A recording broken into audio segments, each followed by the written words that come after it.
citizens of the world. Yes, I decided that that will be the tagline for this show, because I think we got possibly 15 new subscribers since yesterday. Again, all likely Facebook friends or my guitar YouTube channel friends. But either way, I thank you. Let's have some fun.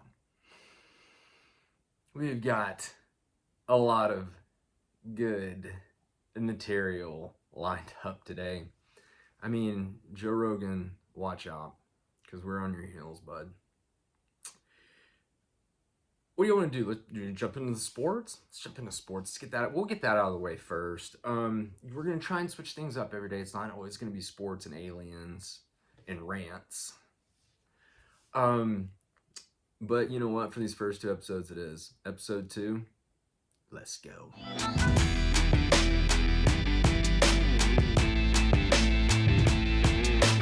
Urban Meyer comes out of retirement for the third or fourth time and has decided to jump into the NFL and hang out with the Jacksonville Jaguars, the worst team in the NFL last season, who will likely draft Trevor Lawrence first overall, which is great, I guess. I don't know. He was pretty impressive at Clemson, so let's see what he does in the NFL, especially with a coach like Urban Meyer. I mean, Tim Tebow wasn't the best NFL quarterback, but Urban Meyer made him an amazing quarterback in college. What do you think? This is all for you to give me your feedback as well, because God knows, most of the stuff that I'm going to tell you on this show is completely wrong. 100%. In my opinion, really doesn't matter in the grand scheme of life, but this is a place for me to give it, even if there's only 2 or 3 of you watching.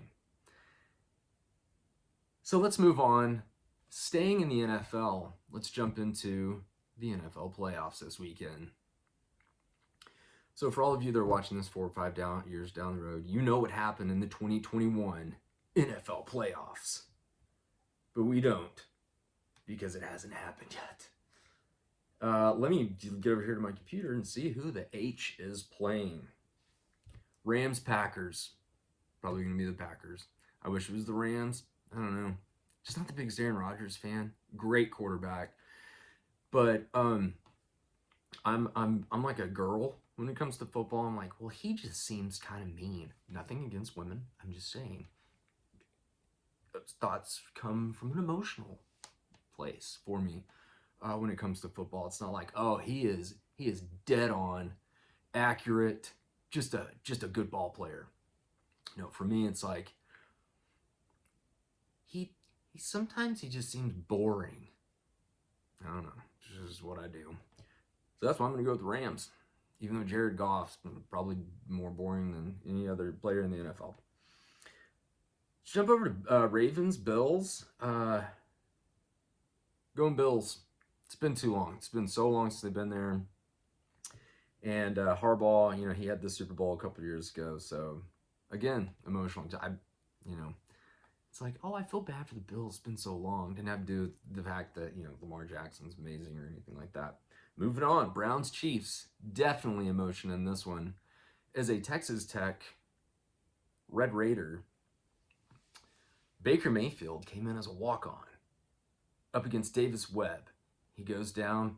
We were playing SMU, somebody like that, and he just crushed it. And I was like, wow, this guy is the future of Texas Tech football. Cliff Kingsbury thought different. Cliff Kingsbury brought in a little guy by the name of Patrick Mahomes, kicked Baker Mayfield to the curb, and he went to OU, where I will admit I thought he would fall off the face of the earth. I thought he was going to be like third string behind Trevor Knight or whoever their quarterback was. And no one would ever hear from him again. He would regret leaving Texas Tech. Did that happen? Absolutely not. Not even close, really. He has been amazing, and I like Baker Mayfield. He used to have this animosity towards him, like especially when Pat and Baker play each other here in Lubbock. And it was like the record-setting game for all time. So, for passing yards. So they're meeting up again this weekend. Browns, Chiefs. Chiefs are going to win. I'm taking the Chiefs. This is not for gambling or anything. This is specifically just my opinion. Buccaneers, Saints, going Saints. Again, Tom Brady's had his day in the sun. Drew Brees seems like a good guy, just a good solid guy. I like him. And so the emotional side of me is going for the Saints. And honestly, all of this that I just explained is just who I'm rooting for. It doesn't have anything to do with who I think is going to win. That's a disclaimer for this. Let's move on and talk about aliens.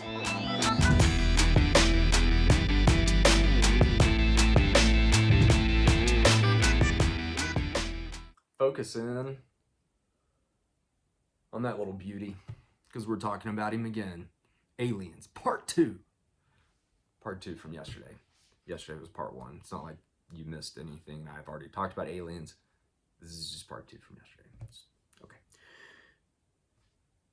So the big thing last year was like, oh, Donald Trump's going to release everything that everybody knows that has ever happened in the world with UFOs. He's going to declassify everything.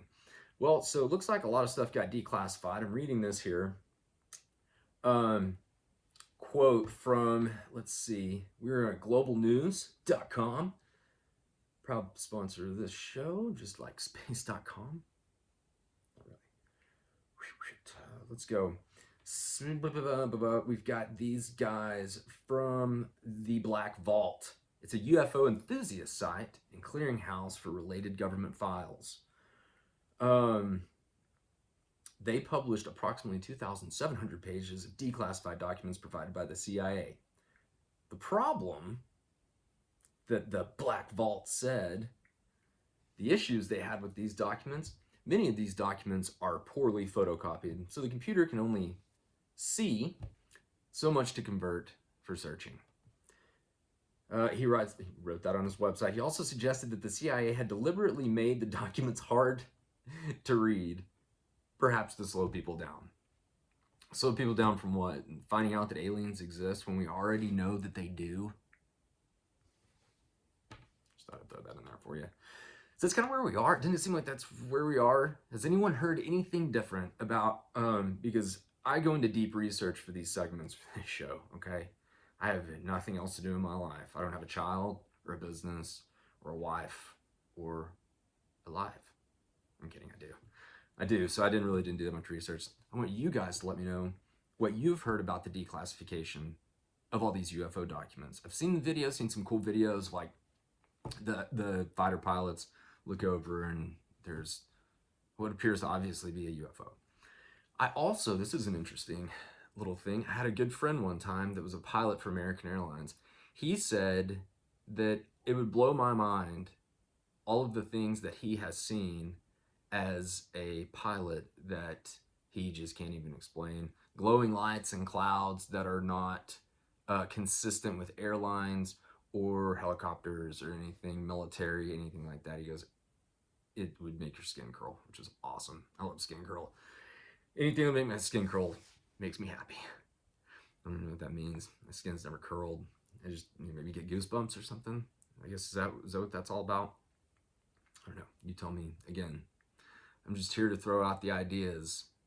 You guys tell me if it makes any sense. Did that make any sense? Moving on. This is what I think is really interesting. And you know what? We're going to save it for the next time.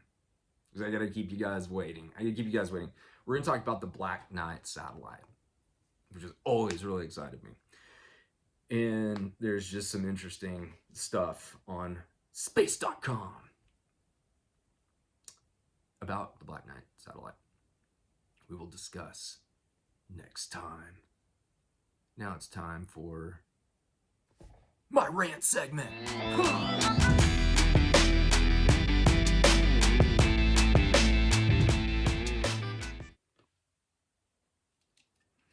Thank our proud sponsor, LaCroix, for providing this water for me to buy at the store and drink in front of my phone. Throat got all dry, getting all excited about that, the UFO stuff there.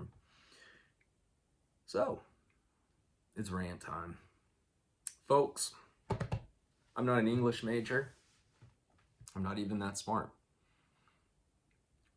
But I do know that when you say you could care less,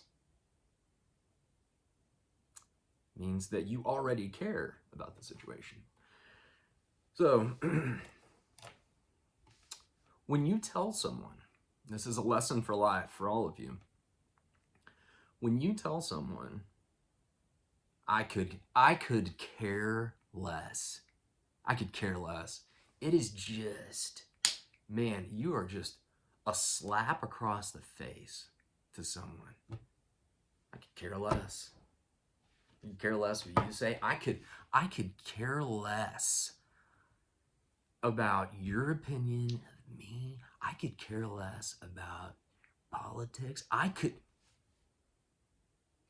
Whoa, hold on, tap the brakes.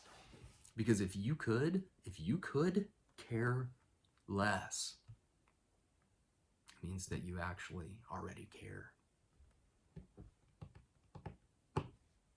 It's couldn't care less. So next time you're ranting and raving about something to one of your friends, you're just yelling at somebody because you're so ticked off about something that you could care less about, don't forget about the N, the apostrophe, and the T. You couldn't care less. That means you care such a minuscule amount that there is not a way to care less than the amount that you care about. So I'm sure there's a lot of you that are like, I couldn't care less about this segment. And for that, I agree. It's a pretty boring segment, but maybe somebody learned something. That's the goal of this entire chat thing. We will have a live chat at some point.